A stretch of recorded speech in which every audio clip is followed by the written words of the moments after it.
إخوتي، اسمحوا لي أن آخذ من وقتكم دقيقة واحدة فقط. قصة اليوم ستأخذنا بين العقل والعاطفة، بين الحلم والواقع، وبطل هذه القصة هو ابننا إبراهيم دياز. الجميع يتحدث هذه الأيام عن تجديد عقده مع ريال مدريد، وفابريزو رومانو الصحفي الشهير المعروف بدقة معلوماته أعلن بأن دياز جدد بالفعل وأن الأمور محسومة.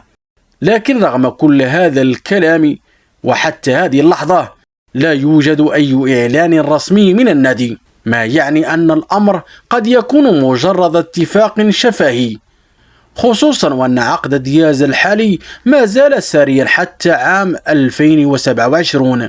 والآن دعوني أشارككم المعلومة التي كانت صادمة بعض الشيء.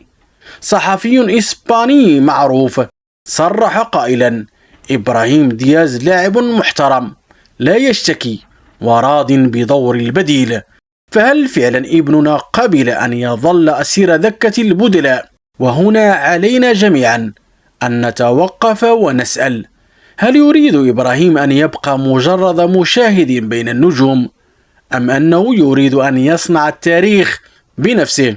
أما المفاجأة الخفية فهي أن مستقبله فعليا مرتبط بمصير رودريغو.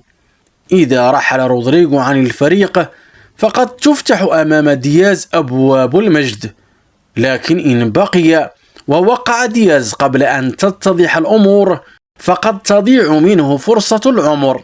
إبراهيم يبلغ من العمر 26 عاما، أي أن القرار الذي سيتخذه الآن فقد يغير مجرى مسيرته الكروية بالكامل.